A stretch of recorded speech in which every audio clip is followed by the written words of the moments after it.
of cases. And we still haven't reached our peak here.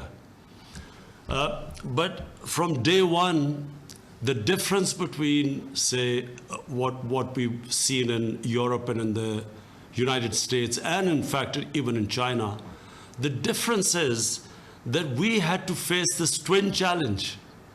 One was to stem the growth of the virus, so hence the lockdown.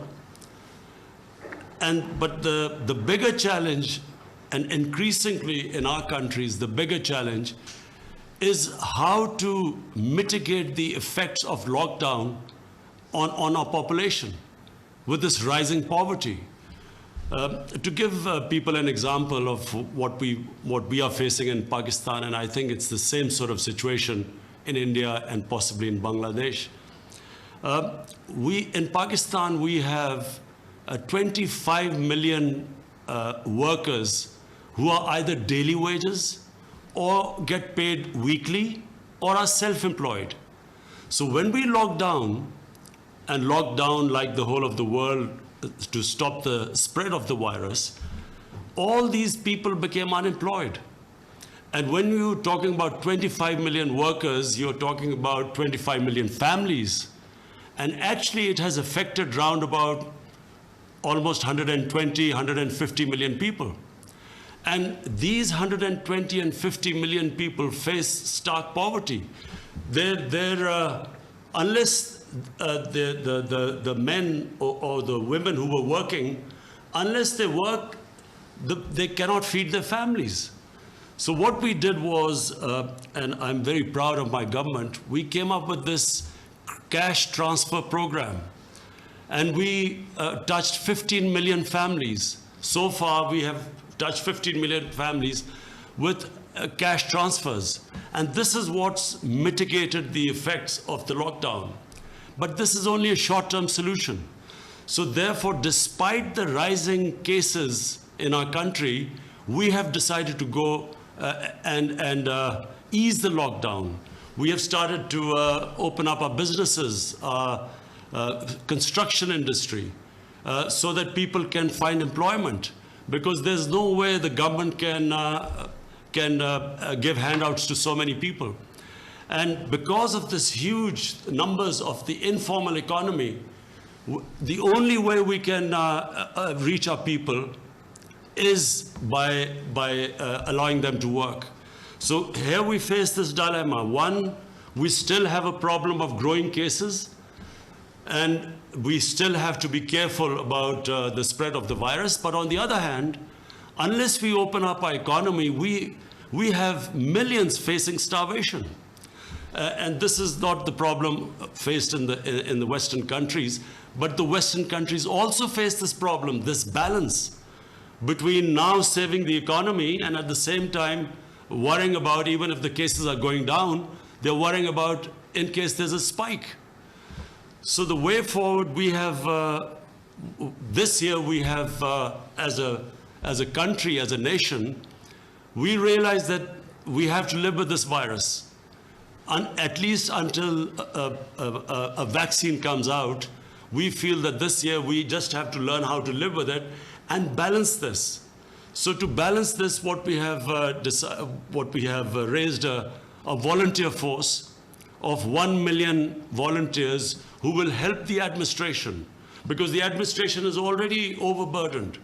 The law enforcement agencies, they've become overburdened by trying to impose a lockdown. So we decided that the only way is that have a volunteer force, let the administration do the normal work and the police, while this volunteer force goes and encourages people to not to have gatherings, and when they go to work, have these SOPs so that they at least try and keep the social distancing.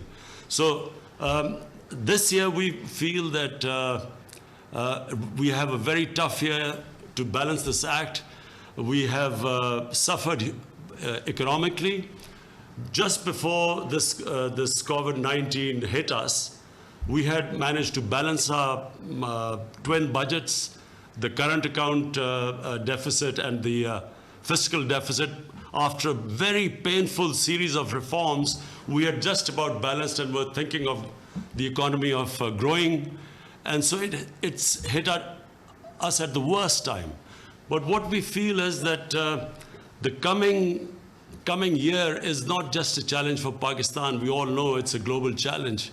And what we feel is that there has to be a lot more interaction between the countries in dealing with this challenge than has been so far. Understandably, because when it hit the countries, it's quite unprecedented, the measures that took. So every country looked inside, became insular. But I feel eventually we are all connected and the response has to be global. There has to be a way of picking up countries which are struggling right now, and especially in the developing world. I've spoken to the Ethiopian Prime Minister, the Egyptian President, Nigerian Prime Minister. All of them are facing similar problems to what we are facing. Falling exports, the export orders have gone down because obviously the problems faced by the global community. But also additionally, we face the problems of falling remittances. Our country depended a lot on remittances from the Gulf countries, and because of oil prices crashing, that has had an effect on our workers, our remittances. So I guess everyone is facing the challenges, but we have geared up. Economically, we've got our think tanks working on how we're going to deal with the coming year.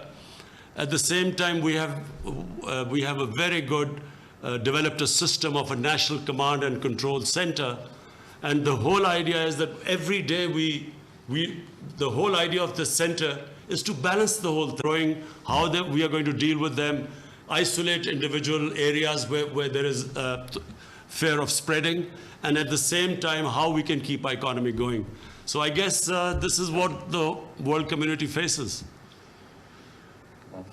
Thank you so much, Mr. Prime Minister, for sharing this. And I think we are all